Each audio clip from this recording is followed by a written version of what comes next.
10 predictions for the UK election 2019. Number 10.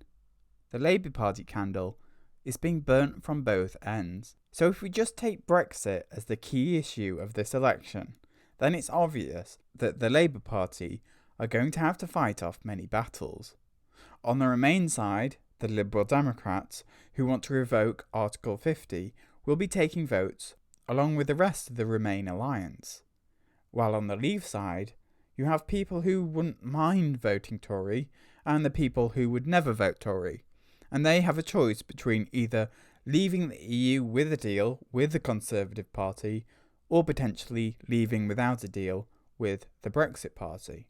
The centre-left of British politics, who might prefer a party represented by Yvette Cooper, for example, doesn't have a political home at the moment. And that's why you're seeing spending pledges from all political parties aimed at trying to garner trust from that group. Number 9. The Conservatives also face a similar fate to Labour. Just as the centre-left doesn't have a home, more liberal Remainer Conservatives, who might prefer to be represented by, say, Rory Stewart, for example, don't have a home at the moment either. Now, I'm sure this group of people would agree to compromise towards a deal of leaving the EU that involves staying in a customs union, which is where the Labour Party are trying to pull votes.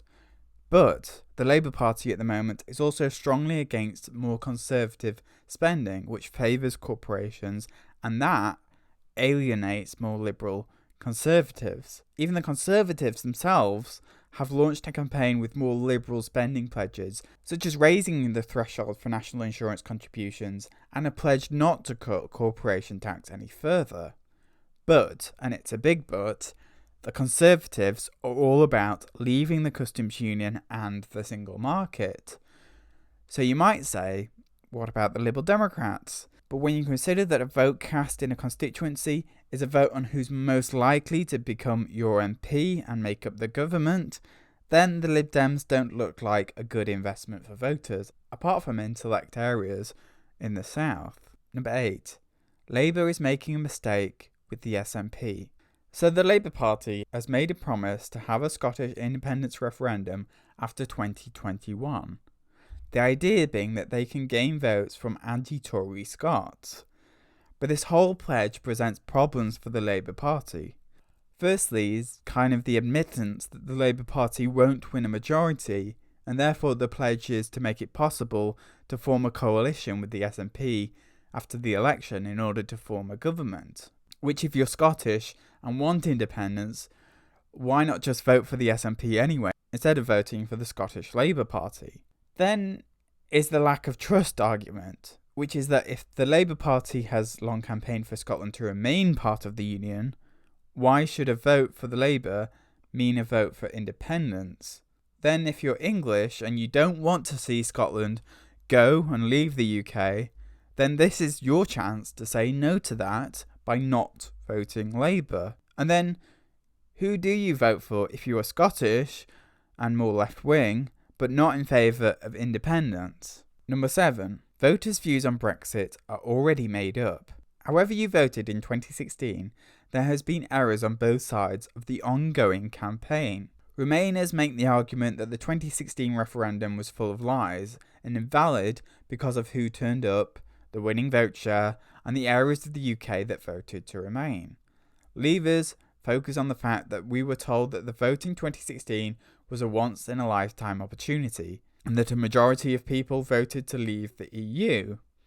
But neither side realised that the entrenched divisions that continue as a result of those arguments make it harder to implement either. Therefore, on the whole, and as polling has showed, voters have stuck to their guns so as to avoid the limbo of indecision. Number 6. Don't listen to social media. So it's very easy to look at a Twitter feed and assume that remaining in the EU is popular along with Jeremy Corbyn. But you also have to remember Twitter is a public feed which bans political advertising and instead is used for virtue signalling.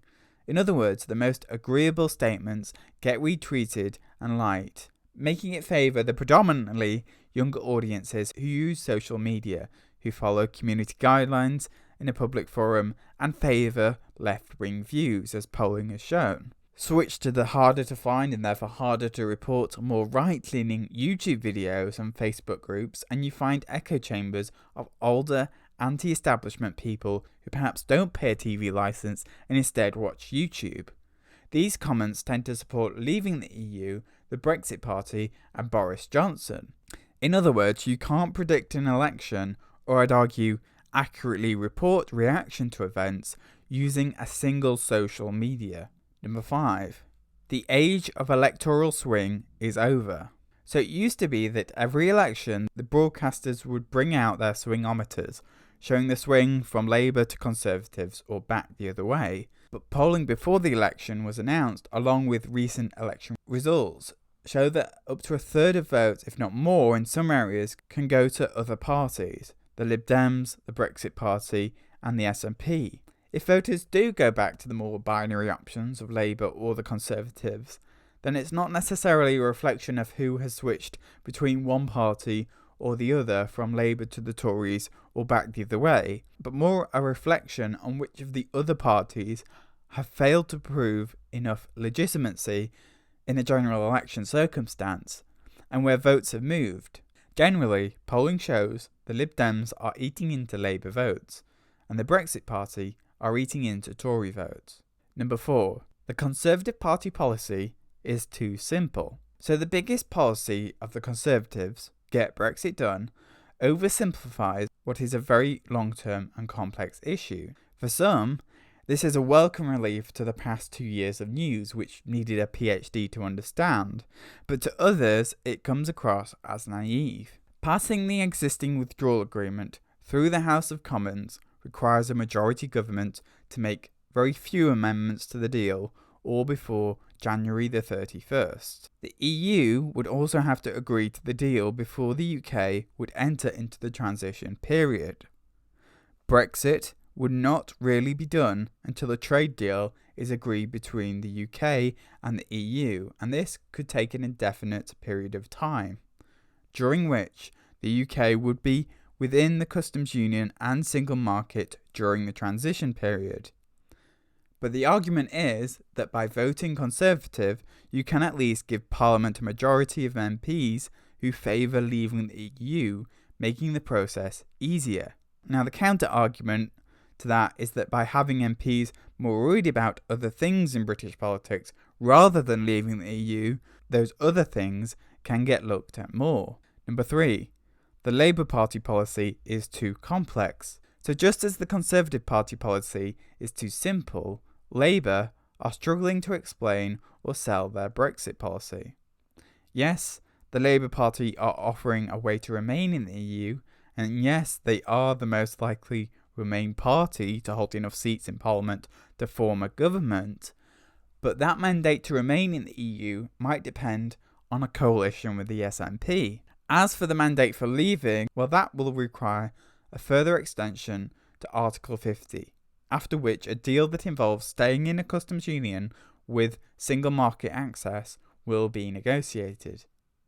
This type of deal might be better for the UK economy in that we will have closer trade links to the EU, and it will be better for Northern Ireland, but it might mean having to abide by even more EU rules, and not being full EU members would mean accepting laws which we didn't have a say in making. This deal would then have to pass through Parliament, and then Parliament would have to agree to a second legally binding referendum. Parliament would then have to come up with a question, options to vote on, and a timetable for that referendum.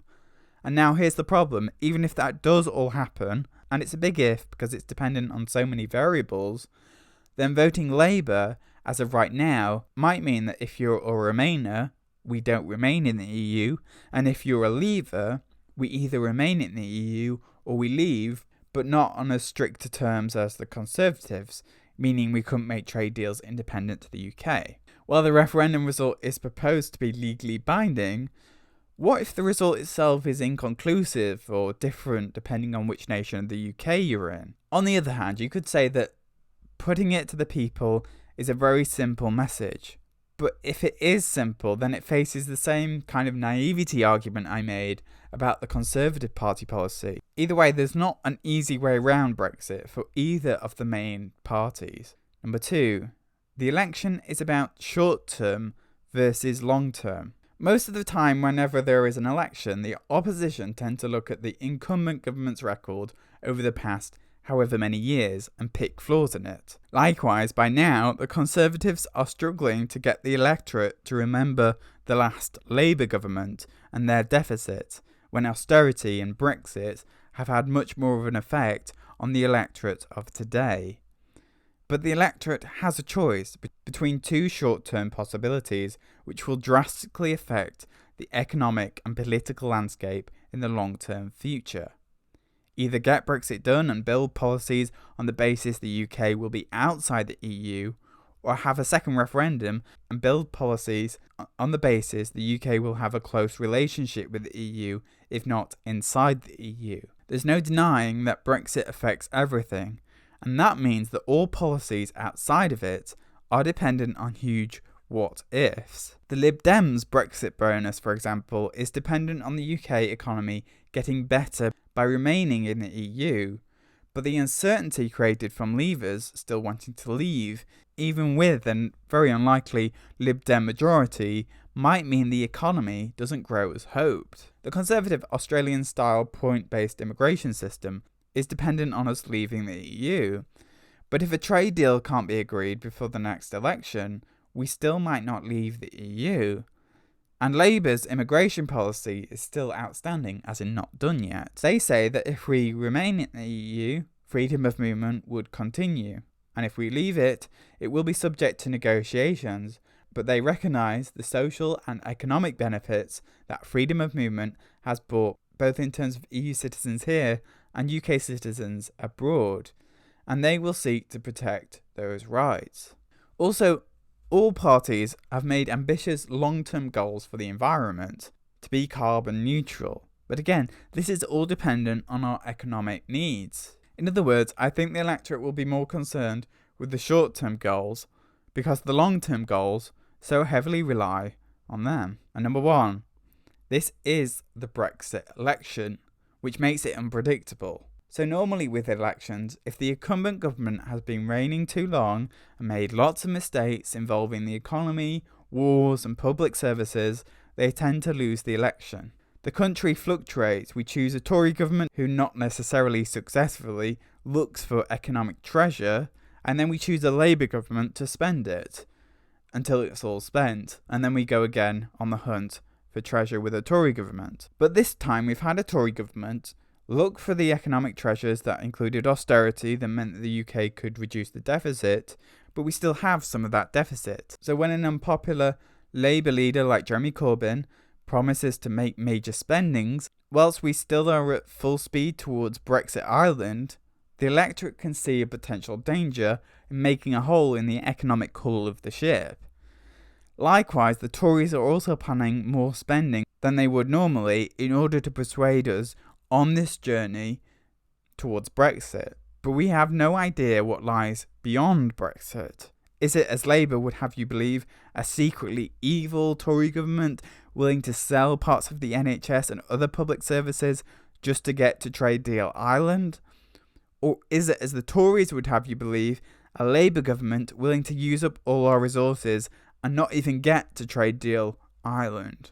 That's why I think half the electorate believe we can stay where we are and build a paradise in nationalising broadband, water and the Royal Mail, spending on the NHS for example, and the other half are curious about what lies beyond the horizon.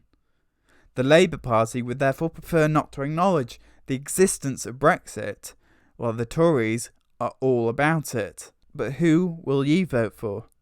Join in the debate below and subscribe.